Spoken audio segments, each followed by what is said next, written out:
जुनैद हारिस जी, क्या अगर मस्जिद के सामने से जुलूस निकल जाएगा तो पत्थरबाजी की जाएगी? एक तबका ये सवाल खड़े कर रहा है, इधर के पक्ष वाला। सबसे अहम बात तो यह है कि हमारा मुल्क जीता, इसे हमें जश्न मनाना चाहिए। जश्न मनाने का सभी को हक़ हासिल है, लेकिन जश्न मनाने के सबके अपने अपने तरीक़े हो सकते हैं। संविधान जो है जिन चीज़ों में एक है, लेकिन मोहब्बत की इजहार का तो तरीक़ा सबका अपना अपना हो सकता है ना। मैं ये बता दूं कि जिस वक्त की ये बात है, जिस वक्त की ये घटना है, उसी वक्त आजकल रमज़ान चल रहा है और तरावी की नमाज़ें चल रही हैं। तरावी की नमाज़ों का मतलब 10, 11, साढ़े 10 बजे रात तक मुस्तकिल आदमी मस्जिद में बैठ करके इबादत करता है और इमाम नमाज़ पढ़ाता रहता है, उसको सुनते रहते हैं बाकी लोग। अब मसला ये है कि इस दौरान किसी भी तरह का शोर हंगामा बहरहाल ये मुनासिब नहीं है। जश्न मनाने का मुसलमानों का अपना एक तरीक़ा हो सकता है, वहाँ पर दुआ करेंगे, कुछ करेंगे, लेकिन बाकी लोगों को भी आज़ादी हासिल है। लेकिन मैं जो देख रहा हूँ और मैंने जो सुना, जो वीडियोज़ आए हैं, मैं तो वहाँ पर गया नहीं हूँ, कि जय श्री राम के नारे लग रहे थे। ठीक है, जय श्री राम का नारा भी कोई लगा के गुजर रहा है तो उसमें क्या किया जा सकता है, अगर उसको यही तरीका अच्छा लग रहा है तो। लेकिन अगर शोर करे, हंगामा करे। जय श्री राम का नारा तो अच्छा है ना सर, जय श्री राम के नारे में क्या दिक्कत है? नहीं, मैंने अभी आपसे राम है, आज से ये बीजेपी वाले तो लगा नहीं रहे जय श्री राम का नारा। ये तो जब से श्री राम आए उसके बाद से लगातार जनता लगाती है, जो सनातन धर्म को, श्री राम को मानती है। क्या दिक्कत है जय श्री राम के नारे? मैं बता दूं आपको एक चीज कि मैंने कहा इसमें भी कोई हरज नहीं है। मैंने अभी ये जुमला बोलकर आगे बढ़ाऊं कि इसमें भी कोई हरज की बात नहीं है, लेकिन हर चीज़ का अपना एक तरीक़ा होता है। शोर हंगामे के साथ अगर किसी चीज़ को करेंगे, देखिए मैं आपको एक चीज़ बता दूं, अल्लाह अकबर के नारे में भी कोई बुरी बात नहीं है, लेकिन इसके बावजूद मैं कहता हूं कि उन मुसलमानों को मैं गलत समझता हूं। मैं हिंदुओं के बारे में कुछ नहीं कह रहा हूं, मैं मुसलमानों को गलत समझता हूं कि अयोध्या की सड़कों पे जाकर के राम मंदिर के सामने अल्लाह अकबर के नारे लगाना शुरू कर दे। अल्लाह अकबर का नारा भी कोई बुरी बात नहीं। जो बहू का है वो अयोध्या के श्री राम मंदिर के बराबर है। अच्छा, ऐसा बोल रही हैं आप? हाँ। मंदिर नहीं, आप जो तर्क दे रहे हैं ना सर, आप जो एक सेकंड सुनिए। 500 सालों के बाद, मेरी बात सुनिए जुनैद हारिस से। बोले 500 सालों के बाद जो राम मंदिर इतने बड़े संघर्षों के बाद बना, इतनी बड़ी आबादी में, जहां देश का सुप्रीम कोर्ट ये तय करता है कहां पर मंदिर और कहां पर मस्जिद बनेगा, उस राम मंदिर को उठाकर आप कहां पर लेकर आते हैं जहां पर दंगा भड़क रहे हैं। ये कितना गलत एग्जाम्पल है जुनैद हारिस जी। इसी वजह से ये सवाल पूछा जाता है कि आप लोग वास्तव में चाहते हैं वहां पर शांति रहे और अयोध्या में मस्जिद नहीं है क्या? कैसी बातें कर रहे हैं? अयोध्या की भी मस्जिदों की बात कर रहा हूं। कम से कम तुलना अगर कीजिए, एक सेकंड सर, हर मंदिर राम मंदिर अयोध्या का नहीं हो सकता। नोएडा में बहुत सारे मंदिर हैं, लेकिन वो अयोध्या का राम मंदिर नहीं हो सकता। एग्जाम्पल भी दीजिए तो थोड़ा सोच समझ करना। चलिए, आप जैसा चाहती मैं वैसा एग्जाम्पल। नहीं, मेरे चाहने से नहीं होता, सही तर्क दीजिए। चाहने से नहीं होता। अक्षरधाम मंदिर के सामने जाकर के लोग अल्लाह अकबर के नारा लगाए, मैं मुसलमानों को कहता हूं कि वो गलत है। किसी छोटे मंदिर के सामने पूजा पाठ हो रहा है, वहां पे जाके अल्लाह अकबर का नारा लगाए, छोटे से मंदिर के सामने, मैं समझता हूं कि उनकी आस्था के हवाले से ये मुनासिब नहीं है। मैं मुसलमानों से अपील करता हूं, अगर किसी की आस्था ये है कि जब नमाज हो रही है उसी वक्त जाकर जुलूस तो देश के कोने कोने में निकलता है ना, शांति से निकलता है नहीं।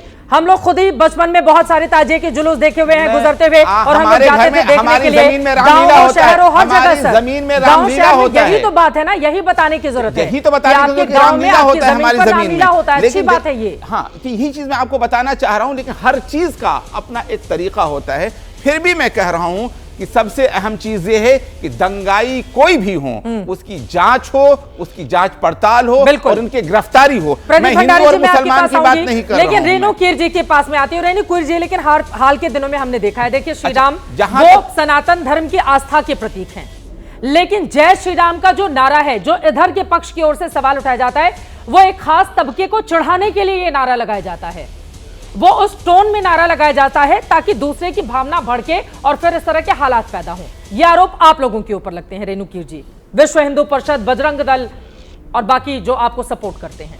बिल्कुल चित्रा जी, मैं आपकी बात का जवाब दूं इससे पहले मैं महू की घटना पर अपनी प्रतिक्रिया देना चाहूँगी। देखिए, ये अपने आप में एक बहुत दुखद घटना है और मैं समझती हूँ कि इसको हिंदू मुसलमान की बजाय भारत विरोधी और भारत प्रेमी के रूप में देखना चाहिए कि भारत का एक युवा वर्ग जो भारत में क्रिकेट की जीत से खुश होकर जश्न मनाते हुए गुजर रहा है, और इमाम मस्जिद का जो इमाम है वो कहता है कि आपको इसके लिए इजाज़त लेनी पड़ेगी।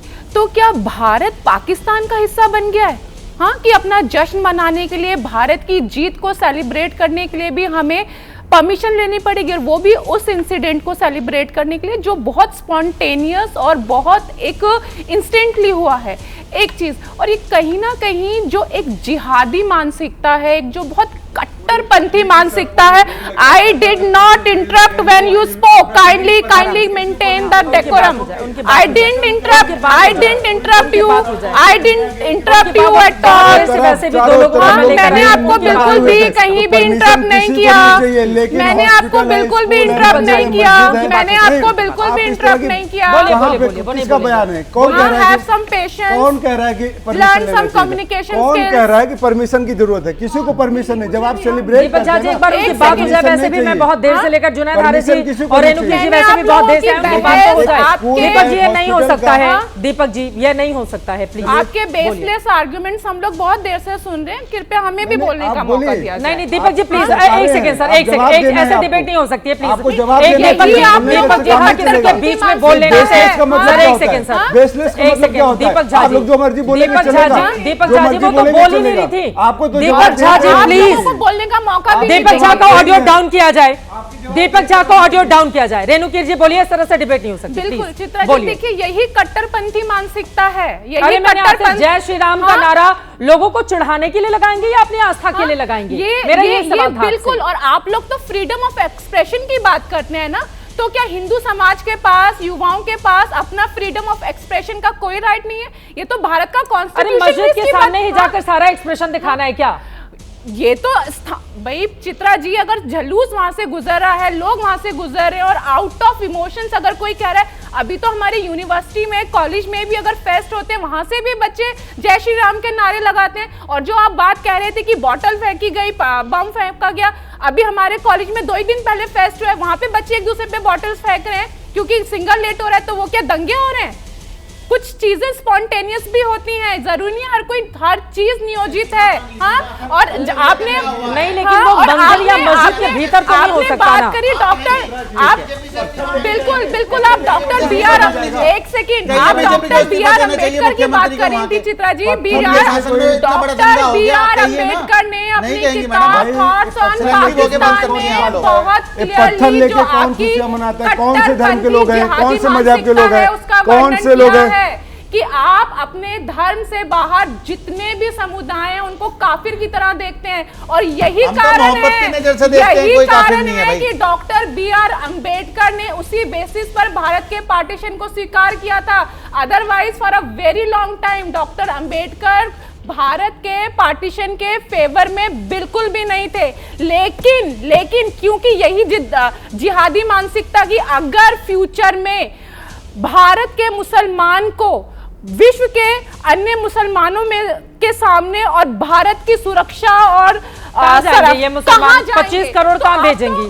नहीं एक सेकंड रेणुकीर जी, कहाँ जाएंगे ये 25 करोड़ लोग? कहाँ जाएंगे ये 25 करोड़ लोग? जी हम बिल्कुल नहीं कह रहे कि आप कहीं जाएं, हम बिल्कुल नहीं कह रहे, बट एक जो सौहार्द होना चाहिए, एक जो सद्भाव होना चाहिए, यही लोग दिखाएं, धर्म वाले नहीं दिखाएं। देखिए हिंदू समाज तो सर्वधर्म संभाव में विश्वास करता है। अगर हिंदू धर्म का आप आधार देखेंगी, सर्वंते सुखिना, सर्वधर्म संभाव, ये तो हमारे धर्म का आधार है। आपने प्रश्न किया कि जय श्री राम, अब हर व्यक्ति की अपनी निजी आस्था है, अपना उसका संवैधानिक आधार है। थोड़ी ना निजी आस्था है, तो यही तो बात है कि आप जो लोग इससे भड़कते हैं उसके सामने जाकर अगर आप इस तरह के नारे पूरी आंखें तरेड़ते हुए दिखाओगे, ऐसा एक वर्ग है, इस बात से इनकार नहीं किया जा सकता है, और उस वर्ग पर सरकार को लगाम लगाने की जरूरत है। ये देश शांति के साथ चलेगा या दंगों के साथ चलेगा? और वहां की बीजेपी सरकार को इसका जवाब देना चाहिए। अब तक क्या कार्रवाई हुई है और अभी तक ये साफ क्यों नहीं हो पाया कि आखिर इस दंगे के लिए या जो हालात दंगे के बने कौन जिम्मेदार लोग हैं? पुलिस वाले भी बीच की राह बोल रहे हैं, इधर वाले भी बीच की उधर की। बताइए तो शुरुआत कहां से हुई? इतनी बड़ी तादाद में पत्थर अगर इकट्ठा किए जाते हैं, कौन है जिम्मेदार?